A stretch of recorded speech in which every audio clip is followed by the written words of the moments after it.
the Coalition launched its national broadband network proposal this week, and yes, compared to the government's NBN, it's a far inferior service. But the good news is that you will get that inferior service sooner. And it's cheaper. So sooner, cheaper, and politicians always speak in threes, don't they? Help me out, somebody. Sooner, cheaper and more affordably. Cheaper and more affordably. Hopefully they can get it to cost less as well. So less expensive but not as good. It's Bjorn again to Labor's Abbott.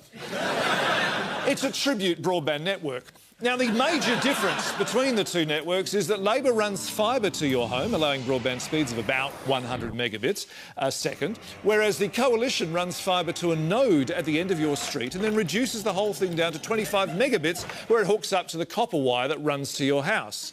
This is Malcolm Turnbull's baby, and Tony Abbott, to his credit, has been very generous to the man whose job he took, the man who had hoped one day to be known as Prime Minister. I'm confident that in the years to come, Malcolm is going to be Mr. Broadband. It's got a great ring to it, hasn't it? Mr. Broadband. It's right up there with Mr. Antenna. Not that Tony Abbott doesn't know a thing or two about technology himself, as he ably demonstrated before a spellbound audience. That's a computer-generated representation of Sonny Bill, isn't it? Well spotted.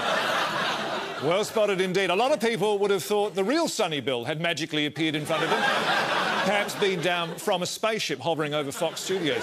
And incidentally, very good of the owners of Fox Studios to let the Coalition launch their broadband policy there and give them access to the sort of technology that won't be possible in their homes as a result. But this week's not all about speed in the cyber world. It's about speed in the real world too.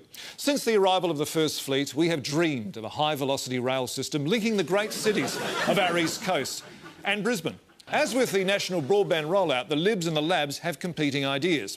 Labor says a 300-kilometre-per-hour link from Melbourne to Canberra to Sydney to Brisbane will cost $114 billion. The Coalition say they can do it for $22 billion, but the tracks will run only to a small box in a paddock 30 kilometres south of each of the cities called a node, from which all the passengers will be required to transfer to a shuttle and then travel the rest of the way at speeds up to 5 kilometres per hour.